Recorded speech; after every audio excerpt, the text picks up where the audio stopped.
પછીનો પોઈન્ટ આપણો દાખલો છે. દાખલો તમારો એક ઉદાહરણ એક જે આપે છે ને 9.1 જે આપે છે એ. ઓકે, તો એ દાખલા ઉપરથી જોઈએ.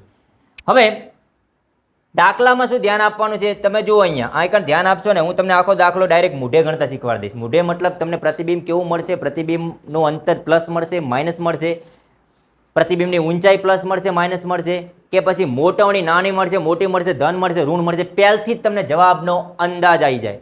જવાબનો અંદાજ કઈ રીતે આપવાનો છે આઈકણથી શીખી જાઓ. ચલો સૌ પ્રથમ રકમમાંથી તમારે શું નક્કી કરવાનું ખબર છે? અરીસો. શું નક્કી કરવાનું? મતલબ કયો અરીસો છે. ચલો આપણા દાખલામાં કયો અરીસો છે? ઓકે, તો બહિર્ગોળ અરીસામાં કેટલા સ્થાન હતા? વસ્તુને જુદા જુદા સ્થાને રાખતા હતા. પી અને અનંત અંતરી વચ્ચે, બરોબર. આ બે જ કિસ્સાઓ હતા ને. પણ જ્યાં સુધી જો શબ્દમાં ક્યાંય અનંત અંતર ના આપ્યું હોય તો બીજો જ કિસ્સો હોય. ધ્રુવ પી અને અનંત અંતરની વચ્ચે. યાદ છે તમને શું હતું? અને ધ્રુવ પી અને અનંત અંતરની વચ્ચે વસ્તુ રાખતા એટલે શું મળતું? Very good. ક્યાં મળતું? વસ્તુ અહીંયા રાખતા એટલે એક સમાંતર કિરણ જતો, અપસરણ થતું, એ એફમાંથી પસાર થતું, બીજું કિરણ ઓ વાળું પી વાળું લેતા, પરાવર્તન પામતું અને એને આ બાજુ લઈ જતા હતા. આ પી અને એફની વચ્ચે તમને પ્રતિબિંબ મળતું કે નહીં? ઓકે, આ વસ્તુ તમને ખબર પડી ગઈ. મતલબ તમને ખબર પડી કે વી અહીંયા મળશે. આ વી છે પ્રતિબિંબ અંતર. બધા અંતરો આપણે માપીએ છીએ ક્યાંથી? ધ્રુવ પીથી. ચલો આ વસ્તુ અંતર યુ હતો. હવે વાત કરીએ. ચલો અરીસો ખબર પડી ગઈ એટલે તમને ઘણી બધી વસ્તુ ખબર પડી ગઈ પ્રતિબિંબ ક્યાં મળે છે, કયો કિસ્સો. હવે કયો કિસ્સો છે એ ચેક કરવાનું છે.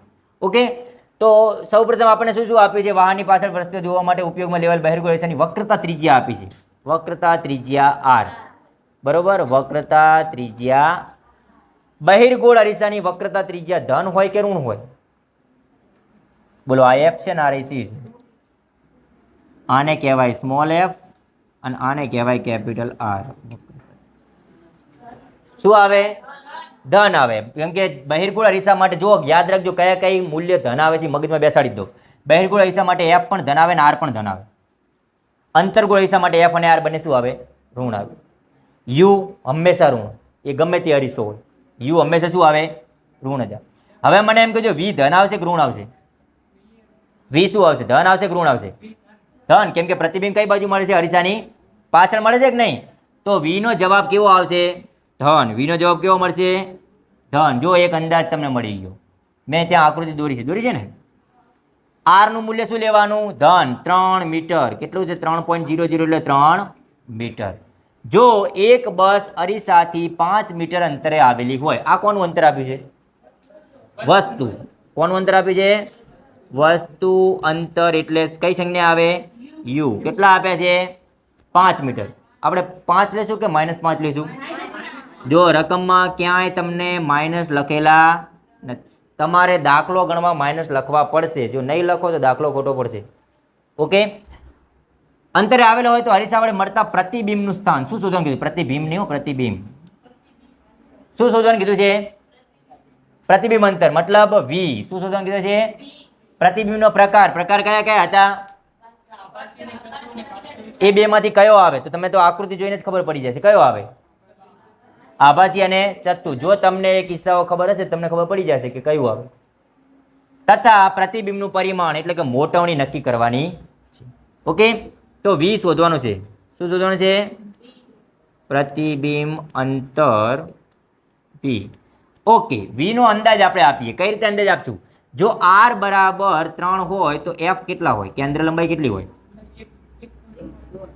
વક્રતા ત્રિજ્યાનું અડધું થાય કે નહીં? આર ના છેદમાં 2 એટલે કે 3 ના છેદમાં 2. જવાબ શું આવ્યો?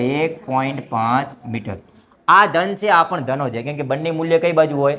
જમણી બાજુ હોય. ચલો એફ બરાબર 1.5, યુ બરાબર -5. ઓકે, તમારે વી શોધવાનો છે. ક્યાંથી શોધવાનો? અરીસાના દાખલો ગણવાની શરૂઆત અહીંથી જ થશે. પહેલાં આ બધી કિંમતો લખી નાખવાની, પછી તમારે દાખલો ગણવાનો. 1/v વત્તા 1/u બરાબર 1/. યુ જાણો છો? હા. એફ જાણો છો? હા. નતા જાણતા પણ આર ઉપરથી મેળવી દીધું. જો આર આપ્યો હોય તો આરનો અડધો કરી દેવાનો એટલે એફ મળી જાય. આરનો ઉપયોગ કરવો હોય તો એફનો બમણો કરી દો એટલે શું મળી જાય? આર. પણ આપણા સૂત્રમાં તો એફ જ જરૂર છે ને. કેન્દ્ર લંબાઈ એફની જરૂર છે. ઓકે, શોધવાનું શું છે? 1/v એટલે ખાલી વી. પહેલાં તો આપણે શું શોધવાનું છે? વી. પણ ડાયરેક્ટલી વી શોધાય. પહેલાં આપણે આખા 1/v ને કરતા બનાવી દઈશું. તો 1/u બરાબરની પેલી બાજુ જશે, પ્લસ છે તો શું થઈ જશે? તો હું અહીંયા લખી નાખું છું -1/u. સમજી ગયા? ઓકે, માટે 1/v બરાબર, હવે બધી કિંમતો મૂકશું. f બરાબર કેટલા લીધા? 1.5 માઇનસ u બરાબર કેટલા લેવાના? -5. આ માઇનસ આ રહ્યા છે ને આ માઇનસ કયા? એનું મૂલ્ય હતું જે ડાબી બાજુ હતું એટલે. ઓકે, મેં તમને કીધું એ પ્રમાણે તમને અપૂર્ણાંકોના સરવાળા બાદબાકી આવડવા જોઈએ. આનું સાદુરૂપ કઈ રીતે આપશું? ચલો, આ માઇનસ આના સાથે ગુણી જાય, પ્લસ થઈ જાય. 1/1.5 1/1.5 માઇનસ માઇનસ પ્લસ 1/5. ખબર પડી કઈ રીતે થયા? 1/1.5 અને માઇનસ માઇનસ પ્લસ કરી દીધા અને 1/5 લખી. માટે 1/20 બરાબર, આનું સાદુરૂપ કઈ રીતે આપશું? 5 નો ગુણાકાર 1 સાથે 5 એકા 5, 1.5 નો ગુણાકાર 1 સાથે 1.5 અને 1.5 નો ગુણાકાર કોના સાથે કરવાનો? 5 સાથે. એટલે 15 પંચા 75, 7.5. ઓકે, આ રીતનો જવાબ આવે છે. 1/v બરાબર શું આવ્યો? 6.5 અને છેદમાં આવ્યા 7. હવે 6.5 છેદમાં 7.5 ને 65/75 કહેવાય કે ના કહેવાય? અંશ અને છેદમાંથી 10 ઉડી ગયા. આપણે 10 ભાગતા હતા ને, અને 65/10 કહેવાય, અને આને 75ના અંશમાં શું કહી ગયા? 10. તો 10 ઉડી ગયા. ચલો, 1/v બરાબર તમને 65/75 જો 75 હોય તો v બરાબર કેટલા મળે? 75/65. v બરાબર 75 કહેવાય નહીં. આ વ્યસ્ત છે, આનો વ્યસ્ત કરો તો જો ડાબી બાજુમાં વ્યસ્ત કરો તો v મળ્યો, તો જમણી બાજુનો પણ વ્યસ્ત કરવો પડે ને. 75/, ભાઈ તમે આને એવું સમજો છો કે 1 બરાબર 65 ને v બરાબર 75? એ ના હોય. આ 1/v બરાબર 65/75 છે. તમારે શોધવાનું શું છે? v. તો સ્વાભાવિક છે, આ તો 1/v છે, તમારે તો બનાવવાનો શું? v. તો વ્યસ્ત કરવો પડે. શું કરવું પડે? વ્યસ્ત. આ સ્ટેપ મગજમાં બેસાડ દો. આ રીતના જ છે. હું તમને છેલ્લે ડાયરેક્ટ સૂત્ર સમજાવી દઉં. v બરાબર 75/65. 15 પંચા 13 પંચા 65. તો જવાબ શું આવ્યો? 15/13. હવે 15/13 ભાગાકાર કરો તો જવાબ શું આવે? હા, 1 પોઈન્ટ ભાગાકાર આવડે છે મિત્રો? 13 એકા 13, 13 એકા 13, 7 0, 13 પંચું 65. ઓકે, આટલે અટકી જઈએ. હજુ આગળ ચાલે પણ આપણે આટલે અટકી જશે. જવાબ શું આવ્યો? 1.15 મીટર. ઓકે, મેં તમને કીધું તું આકૃતિ પ્રમાણે પ્રતિબિંબ ડાબી બાજુ જમણી બાજુ મળે એટલે v કેવો મળે? ધન. કેવો મળે? બીજું, f નું મૂલ્ય કેટલું હતું? 1.5. કેટલું હતું? તો અહીંયાથી અંદાજ શું આપી શકીએ તમે? તો કે કેન્દ્ર લંબાઈ કરતાં ઓછું અંતર હશે v નું. તો 1.5 કરતાં ઓછો જવાબ આવવો જોઈએ. તો 1.15 1.5 કરતાં ઓછા કહેવાય કે વધારે કહેવાય? ભાઈ કેટલા એવું કહે છે કે વધારે કહેવાય? 1.5 એ મોટા છે અને 1.15 નાના છે. કોણ નાનું છે? 15 નાના કહેવાય, 5 નાના કહેવાય? કેમ? કેમ કે આ 5 નથી, આ કેટલા છે? 50. હવે કોણ મોટું? 1.50. ઓકે, મતલબ તમારો જવાબ રહ્યો ને 1.50 કરતાં ઓછો આવ્યો તો આવી ગયો. આ જવાબનો અંદાજ પહેલથી થઈ જાય. આ તો v મળ્યો.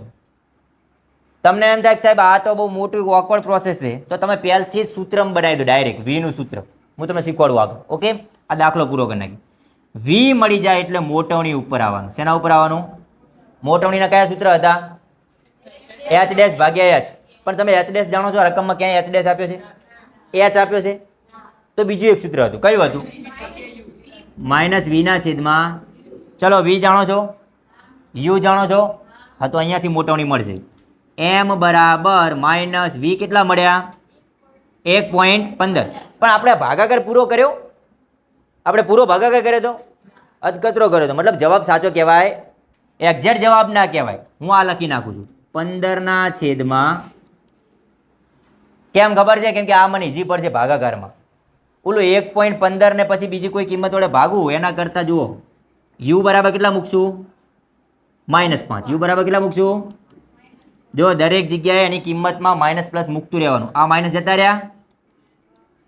એમ બરાબર 15/13/5. શું કરવાનું? શું કરવાનું? આ 13 રહ્યો ને એ નીચેના છેદ સાથે ગુણાઈ જાય. ગુણાઈ જાય ને a/b/c. આવું હોય તો શું કરવું પડે? a/b ગુણ્યા. ઓકે, માટે એમ બરાબર 5×3/13. હવે 3 ને 13 વડે ભાગો, જવાબ 1 કરતાં નાનો મળે કે 1 કરતાં મોટો મળે? નાનો મળે. બરોબર, તો મોટવણી એમ 1 કરતાં નાની મળી કે મોટી મળી? નાની. અને એ મોટવણી નાની હોય તો પ્રતિબિંબ વસ્તુ કરતાં નાનું મળે છે. બીજું, મોટવણી ધન મળે કે ઋણ? અહીંયા ધન છે અને ધન મતલબ આભાસી અને અહીંયા પ્રતિબિંબ આપણું ચત્તું મળે છે. મતલબ આપણો જવાબ સાચો છે. બરોબર, ચલો 3 ને ભાગવાનો ટ્રાય કરીએ 13 વડે. 0 પોઈન્ટ કેટલા કીધા? 200. પાકું ને? 0.238 અથવા તેવી લખો તો પણ ચાલે. બરોબર, એકમ લખશું ના, મોટવણીનો એકમ હોય નહીં. બરોબર, તો એમ ધન હોવાથી પ્રતિબિંબનો પ્રકાર શું મળે? આભાસી અને ચત્તુ. બીજું, એમ 1 કરતાં નાનો હોવાથી પ્રતિબિંબ વસ્તુ કરતાં નાનું મળે. બધા જ દાખલામાં એક જ સ્ટેપ, અરીસાનું સૂત્ર, વી શોધો, મોટવણી અને છેલ્લે જવાબ લખો. લેન્સમાં પણ હશે, લેન્સનું સૂત્ર, વી શોધો, વી કીધો તો વી, યુ કીધો તો યુ, મોટવણી અને પછી છેલ્લે પ્રતિબિંબનો પ્રકાર. આ રીતે દાખલા ગણવાના છે. સમજણ પડી? હવે ધ્યાન આપજો. હવે શું કરવાનું કીધું છે? મેં તમને કીધું પ્રમાણે આ તો દાખલો તમારા ઉદાહરણમાં આપ્યો છે, તમે એમાં જોઈને લખી નાખજો. પણ તમને ડાયરેક્ટલી કઈ રીતે શોધવાનું કીધું છે. ચાલો, સૂત્ર શું છે? 1/v વત્તા 1/u બરાબર 1/. ડાયરેક્ટ સૂત્ર, ડાયરેક્ટ v બરાબર શોધવાનું કીધું હોય તો જો v બરાબર કરતા બનાવ્યા હતા આપણે તો આવું બન્યું હતું, આવું થયું હતું. માટે 1/v બરાબર u અહીંયા ગુણાણા, f અહીંયા ગુણાઈ ગયા અને અહીંયા u ગુણ્યા f. માટે v બરાબર શું થાય? uf/u ના માઇનસ. આ ડાયરેક્ટ v નું સૂત્ર થઈ ગયું. સીધું આમાં કિંમત મૂકો, u ગુણ્યા f, u માઇનસ f. આ ડાયરેક્ટ v મળે કહેવાય. ચલો, એ જ રીતે u શોધવાનો કીધો હોય તો u કઈ રીતે બને? તો કે 1/u ને કરતા બનાવો એટલે v આ બાજુ જાય. બરોબર, v માઇનસ f અને vf એનું સૂત્ર આવું બને. આ સીધો u નો કિંમત. f શોધવાનો કીધો હોય તો f કઈ રીતે મળે? તો કે u અહીંયા ગુણાય, v અહીંયા ગુણાય એટલે કે u વત્તા f અને u વત્તા v. આ 3 સૂત્રો સીધા જ કરતા બનાવીને પહેલથી જ મૂકી દીધા. હવે તમને એમ થાય સાહેબ પેલી ગણતરી કરવામાં મજા નથી આવતી, તમને v શોધવાનો કીધો હોય તો તમારે સીધું આ v નું સૂત્ર લખી નાખવાનું. v બરાબર uf/u માઇનસ f. એટલે આપણો જે દાખલો હતો ને એ કેટલો સરળ થાય જો સમજાવું. v બરાબર u કેટલા હતા? -5. f કેટલા મળ્યા હતા આપણને? -1.5 મળ્યા હતા ને. અને u બરાબર લખો -5 અને -f બરાબર લખો 1. હવે આ તો આવડે કે નહીં? આનો ગુણાકાર કેટલો થાય? 15×5 = 75, મતલબ 7.5. -5 -1.5 એટલે હમણાં સરવાળો થશે ને, -6. જો v બરાબર 75/65 આવ્યા કે ના સીધે સીધા? હે હવે મળે ને? કેમ કે આ સૂત્ર છે એના ઉપરથી બનાવ્યું મેં. આ સ્ટેપ ઉપરથી સૂત્ર બનાવ્યું છે. પહેલાં મેં સૂત્ર બનાવી દીધું અને પછી રકમ મૂકી. અને આગળના દાખલા મેં શું કર્યું ખબર છે? પહેલાં રકમ મૂકી અને પછી કરતા બનાવ્યા. બધાના મૂલ્ય મૂક્યા પછી એવું કર્યું કે નહીં? આમાં તો મૂલ્ય મૂક્યા પહેલાં મેં એનું સૂત્ર બનાવી દીધું, પછી મૂલ્ય મૂકી દીધા સીધે સીધા. તો પણ તમે આ રીતે ગણી શકો. સમજ્યા કે નહીં? તો આ સૂત્ર કદાચ યાદ ના રહે તો પહેલાં યાદ રાખવાનું, એ બેટર છે. આ તો ડાયરેક્ટ યાદ રહે. જો v બરાબર uf u minus f, v બરાબર vf v minus f. Sorry you બરાબર એફ બરાબર યુ યુ વત્તા વી યાદ રહેશે. આમાંથી તમને યુ છો સોરી વી કીધો હોય તો આ રીતે શોધવાનું, યુ કીધો હોય તો આ રીતે, અને એફ કીધો હોય તો આપણું જે શોધવાનું કે એને ડાયરેક્ટ કરતા બનાવીને સૂત્ર બની. બરોબર, સીધા સૂત્ર છે. તો આ રીતે પણ યાદ રાખજો, ખ્યાલ પડશે. હવે દાખલા નંબર 2 છે, ઉદાહરણ છે, તમારે જાતે ટ્રાય કરવાનું છે, પણ આકૃતિ ના આપી હોય તો પણ તમને આકૃતિ ખબર પડવી પડે. કઈ રીતે? તો કે તમને કેટલી વસ્તુની ખ્યાલ હોવો જોઈએ. પહેલા તો કે અરીસો કયો છે, શું કરવાનું? કયો અરીસો કીધો છે? અંતર્ગોળના ટોટલ કેટલા સ્થાન હતા અલગ અલગ વસ્તુ માટે? 6 હતા. હવે આમાંથી કયો છે નક્કી કરવાનું. આ ઊંચાઈ આપી છે, વસ્તુની ઊંચાઈ કેટલી આપી છે? 4 સેન્ટીમીટર. 15 સેન્ટીમીટર કેન્દ્ર લંબાઈ. હવે અંતર્ગોળ માટે ધન આવે કે ઋણ આવે? ઋણ, કેમ કે અંતર્ગોળમાં બધા કઈ બાજુ હોય? ડાબી બાજુ હોય. અરીસાથી 25 સેન્ટીમીટર વસ્તુ રાખ્યું છે. યુ બરાબર કેટલા છે? -25. ચલો એફ બરાબર -15, યુ બરાબર 25, તો આર કેટલા હોય? -30.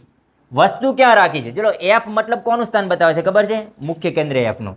અને આર કોનું સ્થાન બતાવે છે? વક્રતા કેન્દ્ર સી. વસ્તુ ક્યાં મૂક્યું છે? 15 અને 30 ની વચ્ચે જ કહેવાય ને. 25 ક્યાં આવે? 15 અને 30 થી વચ્ચે. તો વસ્તુ ક્યાં મૂકી હશે? સી અને એફ ની. પ્રતિબિંબ ક્યાં મળે? સી થી દૂર. પ્રતિબિંબ ક્યાં મળે? તો વી રહ્યો ને, આ વી નું મૂલ્ય સી થી દૂર મતલબ આ બાજુ મળશે, ડાબી બાજુ. અને ડાબી બાજુ મળતું મૂલ્ય હંમેશા કેવું હોય? ઋણ. બીજું 30 કરતાં વધારે મળશે. કેમ 30 કરતાં વધારે? કેમ કે આ જો આર હોય તો પ્રતિબિંબ તો આનાથી પણ વધારે છે, તો આર કરતાં મોટો જવાબ આવવો જોઈએ કે ના આવવો જોઈએ?